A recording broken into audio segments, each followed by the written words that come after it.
So ఇక్కడ మీకు కొంచెం అందరూ ఒకటేసారి రావడం వల్ల కొంచెం అటు ఇటు అవుతుంది, దయచేసి మీరు అర్థం చేసుకోండి. సో ఇకపోతే ఎలిమినేషన్ బిగ్ బాస్ చరిత్రలో ఇది హ్యాపీయెస్ట్ ఎలిమినేషన్ గా మీరు గమనించాలి. ఆ కంటెస్టెంట్స్ ఎవరు కూడా వెనుకోట్లు పోటీ చేయడం అలాంటివన్నీ కాదు. ఈ రోజు నన్ను ఎలిమినేట్ చేసి పంపించిన కంటెస్టెంట్స్ ఎవరైతే ఉన్నారో ఫస్ట్ టైం బిగ్ బాస్ లో ఇలాంటి ఒక సాంప్రదాయాన్ని తెరదీశారు. అంటే జనరల్ గా ఇన్నాళ్ళు జనాలే ఆడియన్స్ ఎలిమినేట్ చేస్తున్నారు, but for the first time contestants ని ఎలిమినేట్ చేసే అవకాశం వచ్చినప్పుడు కంటెస్టెంట్స్ ని నేను ఆల్రెడీ గత ఒక రోజు ముందు నుంచే నేను ప్రిపేర్ చేశాను. నేను వెళ్ళిపోదాం అనుకుంటున్నాను, నేను పిల్లాన్ని చూద్దాం అనుకుంటున్నాను, నాకు కొంచెం మీరు దమ్ముట్రా ఇదర్, నేను ఖచ్చితంగా పోదాం అనుకుంటున్నాను. దానికి ఇంకొక కారణం కూడా ఏంటంటే నాకు అక్కడ ఫుడ్ చాలా ప్రాబ్లం అయింది.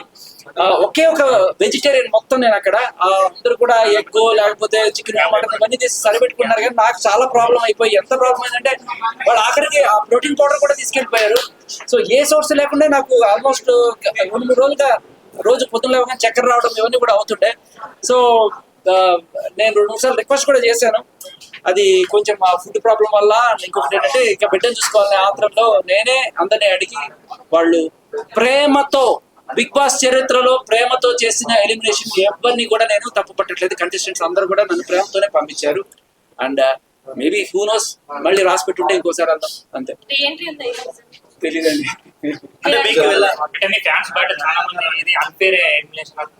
ఫ్యాన్స్ అందరికి కూడా నా జోకులు లేకపోతే నా స్పాంటినిటీ నచ్చుంటే ఇక్కడ కాకపోతే ఇంకెక్కడైనా మిమ్మల్ని ఎంటర్టైన్ చేస్తాను నేను. సో నన్ను అర్థం చేసుకున్నారు. అట్లీస్ట్ శేఖర్ భాష ఉన్నాడు, ఒకడు ఉన్నాడు, వాడు ఇలాంటి జోకులు వేస్తాడు, వాడి టైమింగ్ ఇలా ఉంటుంది, వాడి స్పాంటినిటీ ఇలా ఉంటుంది అని గ్రహించినప్పుడు బిగ్ బాస్ లో మళ్ళీ వస్తే అవకాశం వెళ్తాను. బిగ్ బాస్ కాకపోతే మనకి బోల్డెన్ ప్లాట్ఫామ్స్ చాలా క్లోజ్ గా చూస్తారు కదా, విన్నర్ ఎవరు అవుతారు? విన్నర్ ఎవరు అవుతారని కాదు, ఎవరు అవ్వాలని కోరుకున్నారంటే నాకు సీత గాని విష్ణుప్రియ గాని అయితే బాగుంటుంది. మన తెలుగు అమ్మాయిలు, ఇప్పటిదాకా అమ్మాయిలు కాలేదు, ఫస్ట్ టైం అమ్మాయిలు అయితే బాగుంటుంది. అండ్ తెలుగు అమ్మాయిలు కదా అని ఒక అనిపించింది. తెలుగు బిగ్ బాస్ మొత్తంలో ఇప్పుడు ఎక్కువ మంది చూస్తే బయట వాళ్ళే కనిపిస్తున్నారు. మీకేమనిపించింది? అనిపించింది, అది కూడా అనిపించింది, కొంత అనిపించింది.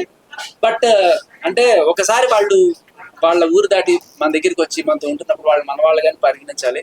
సో ఎలిమినేట్ అవడం కూడా ఫస్ట్ పేపర్, నెక్స్ట్ మీరు ఇద్దరు తెలుగు వాళ్ళు కన్నడ వాళ్ళు ఎక్కువ అయిపోయారు. అందులో చాలా మంది ఫీల్ అవుతున్నారు ఆడియన్స్ కూడా. లేదు లేదు లేదు, అస్సలు ఫీల్ అవ్వడానికి ఏమి లేదు. నేను ఈ వాడిని. ఇప్పుడు మీరు గమనిస్తే నేను బిగ్ బాస్ కి వెళ్ళక ముందు కూడా ఇదే రేంజ్ లో నాకు ఆదరణ రోజు ఏదో ఛానల్లో కనబడుతుండేవాడిని, మాట్లాడుతుండేవాడిని. కాకపోతే అప్పుడు మీరు చూసిన శేఖర్ కంప్లీట్ గా డిఫరెంట్ ఉండే. చాలా సీరియస్ గా లా పాయింట్లు మాట్లాడుతూ ఎవిడెన్స్ కలెక్ట్ చేస్తూ ఇన్వెస్టిగేట్ చేసి మీలో ఒకటిగా ఉండే. నేను బిగ్ బాస్ కి వెళ్ళడానికి కూడా కారణం అదే. నేను ఏం చేయగలను అంటే ఇలా గొడవలు పడ్డం ఇవన్నీ కూడా ఆల్రెడీ బయట చేశాను కదా, మళ్ళీ అక్కడ అదే ఎందుకు మంచి కామెడీ టైం. ఫ్యాన్స్ మరి 2 weeks కి బయటకు రావడం డైజెస్ట్ చేసుకోలేకపోతున్నారు సార్. చెప్పాడు అదే. సో యా అదండి. అండ్ ఇంకొకటి అంటే మీకు అనిపించిందే నాకు అనిపిస్తుంది.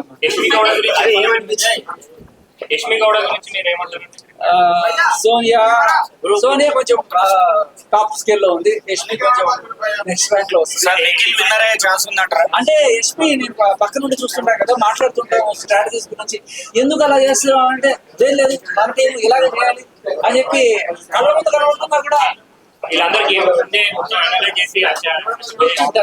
అది అయితే ఉండాలని వాళ్ళకి స్ట్రాటజీస్ అని ప్రిపేర్ చేసుకుని వచ్చారు. కానీ ఇవన్నీ కూడా ఎవరైనా సరే నామినేషన్ నుంచి తప్పించుకోగలరు, కానీ నామినేషన్కి వచ్చిన తర్వాత జనాల నుంచి అయితే తప్పించుకోలేరు కదా. సో ఇవాళ ఫస్ట్ టైం జనాల నుంచి తప్పించుకొని కంటెస్టెంట్లే డిసైడ్ చేసి ఇచ్చారు. బట్ ప్రతిసారి అలా ఉండదు. మేబీ బిగ్ బాస్ కూడా నాకు నన్ను ఒక పరీక్ష పెట్టడం అనిపిస్తుంది. ఈ సెకండ్ లో ఎలిమినేషన్ కనుక ఛాన్స్ ఇస్తే శేఖర్ నిజంగానే తీసుకుంటాడా, లేకపోతే ఏదో సింపతి కోసం ఏమైనా డ్రామాలు ఆడుతున్నాడా?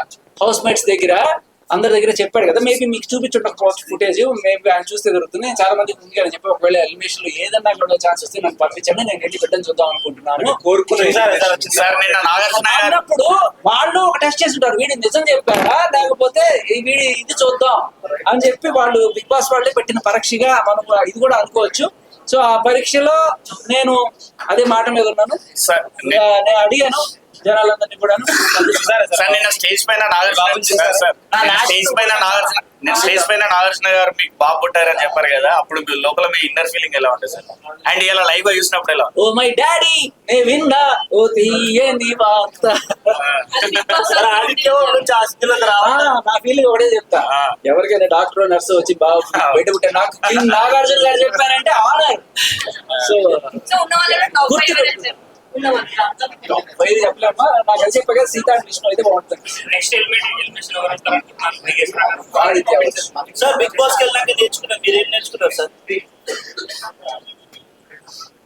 సింపతి గేముల వల్ల, లేకపోతే ఊరికే ఎమోషన్స్ చేయడం వల్ల, లవ్ ట్రాక్లు నడపడం వల్ల మీరు కొన్నాళ్ళు ఈ నామినేషన్ లోకి రాకుండా తప్పించుకోవచ్చు, కానీ జనాల నుంచి అయితే తప్పించుకోలేరు. అల్టిమేట్ గా మిమ్మల్ని కాపాడాల్సింది లాస్ట్ క్వశ్చన్, ఎవరు బాగా ఫేక్ అనిపించారు ఒక్కరి పేరు, ఎవరు బాగా జెన్యూన్ ఉన్నారు ఒక్కరి పేరు? సోనియా ఫేక్ జెన్యూన్ బాగా నబీ.